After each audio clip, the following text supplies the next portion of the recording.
I don't know what this conversation is. It's charming. It's fun to watch as a outside observer. There's nothing more entertaining than a drunk man being drunk. But do you know what's not entertaining? Being the drunk man's kid at the breakfast table. That's not entertaining. It's funny for everybody else, but not when he's your daddy, Nick.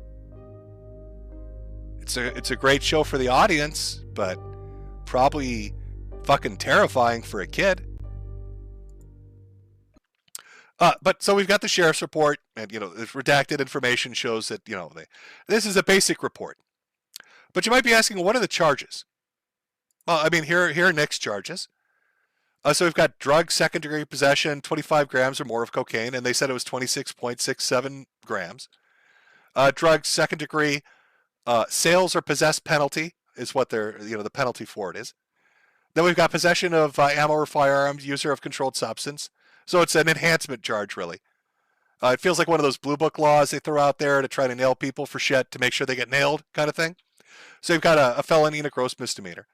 And then you've got endangerment of child. The kid was present during a possession. So basically the kid knew there were drugs, or there was a kid that maybe could have had access to drugs because you left them out, that kind of thing. Those are Nick's charges. But let's look at his wife. So again, drug second-degree possession, 25 grams or more. That makes sense. Possession of a firearm or ammo. Again, that makes sense. Both of these make sense. They're both in the same bedroom. Why wouldn't they have the same charges? Oh, no, we've got the same child endangerment. But wait a minute. Wait a minute here.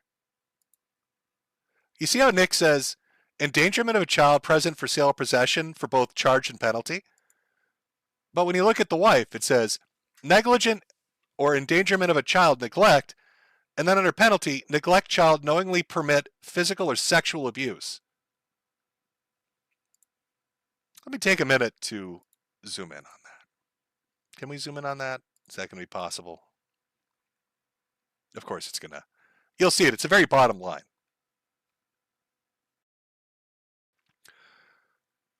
What the fuck is this, Nick? I mean, okay. Could this be like a typo? Could they have accidentally fucked up and entered the wrong thing by mistake? I mean, that's possible, I suppose. Did somebody put up a false document? That's also possible, I suppose.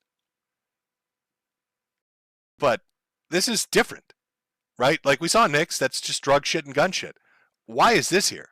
Why is this charge neglect or endangerment, but physical or sexual abuse?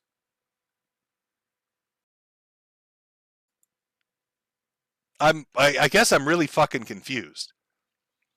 And it makes it somewhat ironic to me that you're engaged in civil litigation with Montegraph right now, accusing him of being a boy fucking pedophile, when the state is charging your wife with potentially physically or sexually abusing one of your kids. Or neglect. Does that mean neglect that led to physical or sexual abuse? So my understanding of the sequence of events that went on were a mandatory reporter, which is somebody that is legally obligated to report what they believe is a dangerous situation for children, went to the police. Now, it's been rumored, there's been some documents that have circulated that it was their local priest or preacher or whatever. It was the leader of the congregation at church had gone to the police and raised concerns about the kids. What exactly those concerns were, I don't know. Nobody seems to. But the police, for whatever reason, decided that it was good enough information to then take a week, I guess investigate, get a warrant, and show up at the house and battering ram down the door to charge them with guns and weapons charges, or weapons and drug charges, and then endangerment charges. But then specifically to have this for the wife doesn't fucking make sense to me.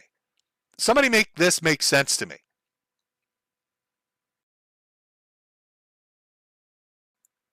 I mean, I'm willing to hear Nick out on this.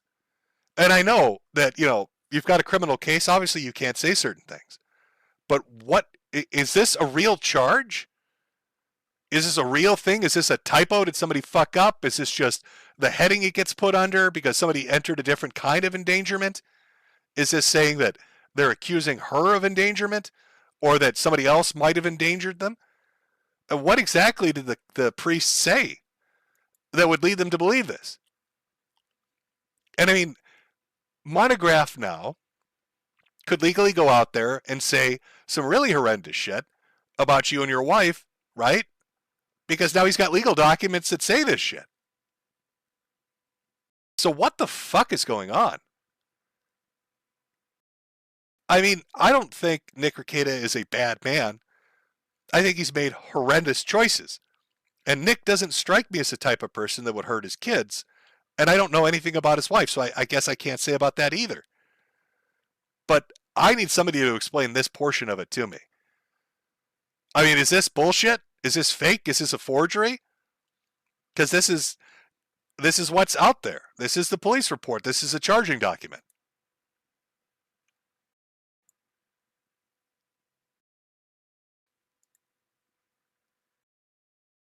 I don't know, man.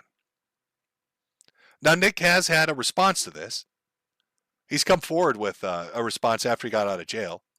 And again, you have to understand one of the things in regards to this is, what is he going to say? Right? It's different than civil. It's criminal. So he obviously can't come out and say everything he wants to, but this is what he said. About the news.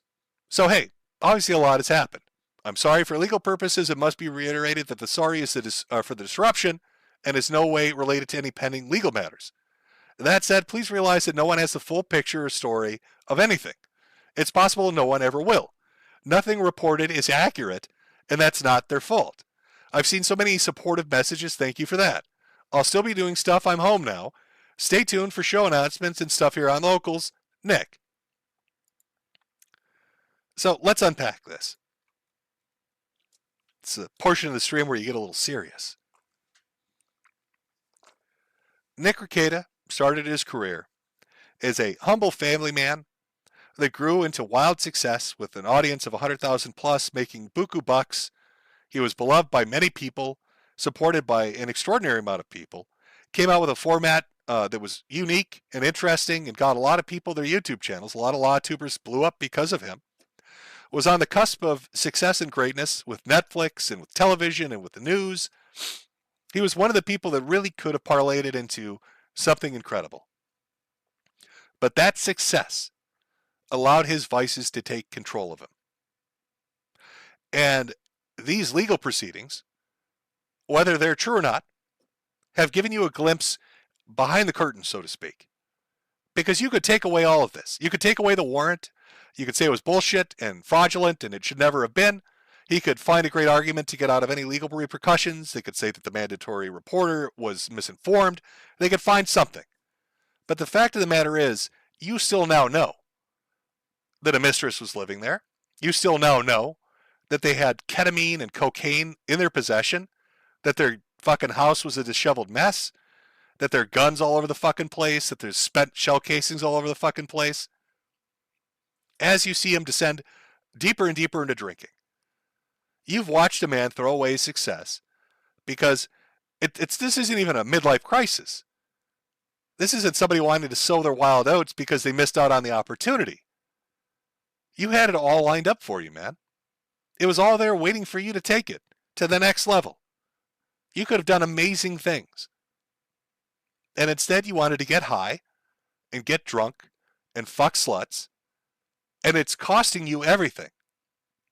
Your hubris and your ego about this are costing you. I'm not here to talk about the constitutionality of free speech and what you should be able to call Montegraph or not. But I would ask the question, was it worth it? Was it worth putting that financial burden and hardship over your own head and your families? I'm not here to talk about whether or not an open relationship in a marriage is a good or a bad thing. But was it worth it? Seeing the destruction of Aaron and April's marriage and the effect that it's going to have on your marriage. I'm not here to talk about whether or not somebody should be a daily drinker or if they can be a functional alcoholic. But I'm going to ask you, was it worth it? Getting shit-faced drunk every night and watching your numbers diminish and your fan base shrink and your support go away? And I'm not going to sit here and talk about whether or not it's right or wrong to do illicit substances, whether that's shit that just got legalized in Minnesota like marijuana or completely illegal things like ketamine and cocaine. But again, I'll ask you, was it worth it? Having the police knock down your door and scare the shit out of your kids. Having your wife have to go through a booking proceeding. Having to be embarrassed in front of the internet. Was any of this shit worth it? You stood at the precipice of success and you threw it away. For what? Momentary pleasure. You get a little high, you get a little drunk, you get your cock sucked, and your life falls apart. You threw away the idyllic American dream for what? 5 minutes of pleasure? To all those people out there that want to get big in YouTube, this is a good example of really what not to do. Right now VTubing is becoming a big thing. A lot of VTubers out there are killing it. And great, good on them. I love it. People like Peppa and Kirsch and all of them.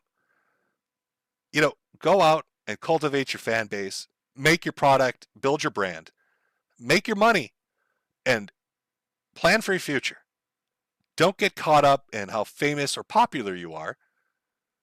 Put your fucking money away. Buy a house, buy a car. Because by the time your curve is done, in 3 or 4 or 5 years, you'll be so far ahead of the game.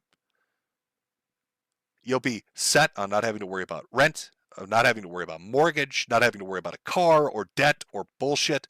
You'll be able to live your life how you want to live it. You'll have a chance at that idyllic American dream. Don't do what Nick did. Don't let your ego get the better of you. Don't give in to the momentary dick suckings and cocaine binges and alcohol benders because you're popular for the moment. Don't let those daydream fantasies of revenge against people that told you you'd never make it overtake your rationality. Don't do what this guy did. Otherwise, it's going to be you in the booking photo. And you don't want that. You don't want to be the mugshot. Nobody does. You don't want to be Nick Rekieta with a black eye and people asking, why is his wife getting charged for physical abuse of the children? Why is a woman living in his house? Why is he so drunk? Why were there drugs found? Why was there guns found? Do you think this is something that's easily repaired, Nick? Or anybody watching this? It's not. The damage that's been done from this week alone will have repercussions throughout the rest of your life. It will be the underpinning of any argument you and your wife have about who's responsible for it and how badly things got fucked up. It will affect your relationship with your homeschooling group and your church and your neighborhood and your neighbors, because you'll be the guy whose mugshot they saw, and they'll hear all these fucking stories, and whether or not they're true or how true they are or how factually accurate they are or how far off the mark they are, they'll still know they found a bunch of coke and ketamine and fucking guns. They'll still know some chick you were banging was living there, and they'll ask themselves, what kind of neighbor is this guy? And how fucking reliable is he? I just don't get it. I don't know what happened, man. You really were one of the people that had the best chance, Nick. You really were. You really had the best chance of turning it into something amazing. And I don't know why you've thrown it away. And I don't understand I can't comprehend why you've thrown it away for so little. You traded it in for so little. You took something that had the potential to grant you an amazing life and you pissed it away for nothing. And, that's what makes me lean towards there really being a problem with alcohol or drugs. Because no rational person that's sober would do that. But an addict would. They wouldn't be able to weigh the pros and cons, the benefits and the penalties. They'd be living in the now. They'd care about that dopamine hit more than anything else. This isn't even me moral fagging. I'm not trying to get preachy with you. I'm genuinely fucking confused. I know you've got a lot of people you talk to. You've got friends and different associates in real life and online. None of them grabbed you by the arm and said, stop? Or the ones that did you pay them no heed? You never woke up one morning hungover feeling like shit with a black eye like you're in your mugshot and say, I don't want to do this anymore. I don't want my life to be this. I can do better than this. You had so much going for you. You know, your kids would have grown up and said, that's my dad on television. That guy is my dad, and he's on TV because he's smart and he's successful and he's motivated, and people fucking love the shit that he does. That's where you were. They would have been going to school and bragging. Now what the fuck are they going to say? Oh, yeah, it's my dad in the mugshot. Why would you throw it away, man? Why would you piss that away? I just don't get it. I really don't.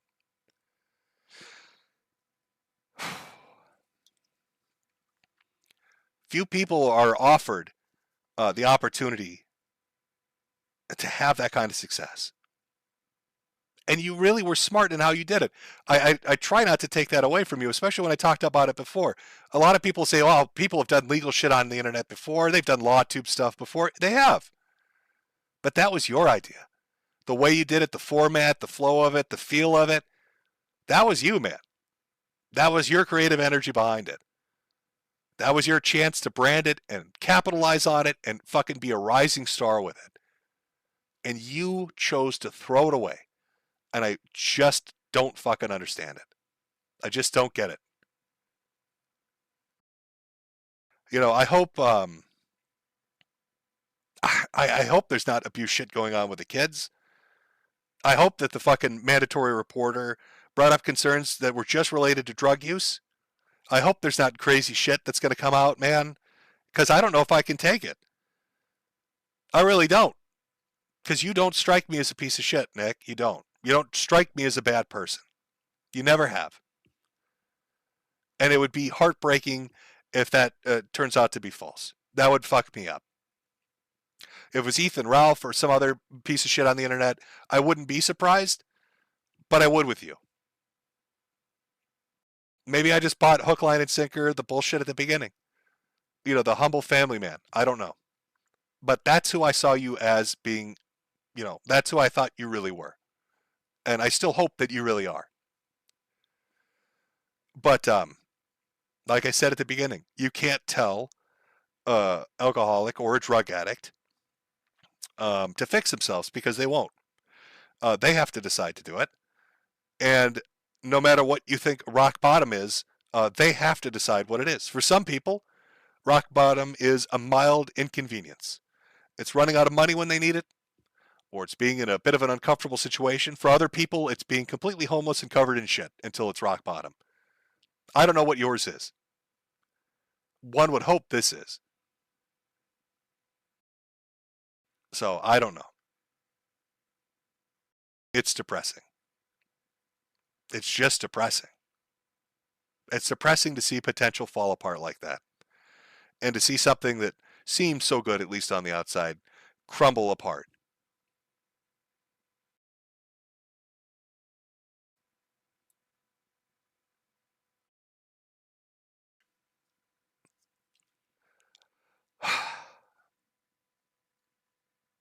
You're such an idiot, man. You're such a fucking idiot. I wish you the best, Nick. I do. I hope you get through it. I hope you fix yourself. I hope I hope you can fix this. Because it would be sad to see a good family torn apart over shit like this. And it's shit that's going to live with your family, um, with your kids and your wife, and it's not going to go away. But it is something you could repair if you put the effort into it. And I don't know if you'll ever see the same success you saw on YouTube again, but you could still climb back, and you could still have a happy life. You could still have that ideal life that most people seem to strive for. And I just hope that you're not stupid enough to not try. I hope that you're smart enough to understand that you could get it if you really put in the effort. I don't know what started this all. I don't know why you decided to go down the path that you did, but I think, based on my interactions with you, that you're a better man than that, and that you could still fix it. I know it's easy for a lot of people to shit on you and just do it unrepentantly, and that's fine. I'm not here to judge. Everybody's got their own opinion. But I can't reconcile what you are now with what I was introduced to. And I hope that there's still a piece of that in you, and that that piece wins out. And that there aren't more mugshots. Rather, Christmas cards from the family than mugshots, Nick, is what you should be aiming for.